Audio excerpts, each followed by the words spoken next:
Good evening, hope that you're good, and this is the progress we've had so far on our application. So you'd obviously go to the splash screen and the onboarding screens, and then the first thing that we fixed is our login and our sign up. So originally we had a login and a sign up, and then based on stakeholder feedback, we were able to get a list of employees from the company. So now we only have a login, and then the login details or credentials, their validation will be based upon the list of employees.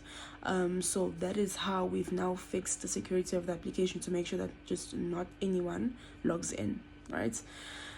So you'd obviously log in into the application, and then we're going to go into our feature of cost reporting that we've done and finished. So our cost reporting feature is where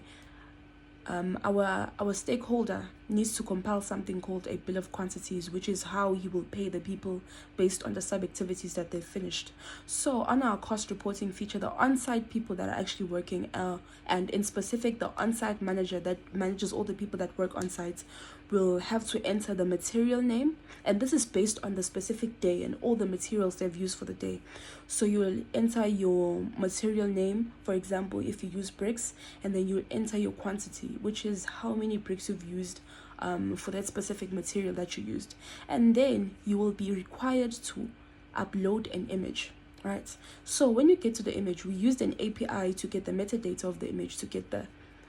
date in which it was taken and the time in which it was taken. So what we actually doing that for is because there is a very large problem that our stakeholder is having on side of theft, and we were trying to just get rid of that, to try to make sure that whenever a person uploads something, it's something that the picture has been taken within an hour interval, to make sure that it's something that is very recent and it's something that has been done within that day. So we avoid people using past images and just Google Images as a whole to be able to lie to our stakeholder about the materials that have been used online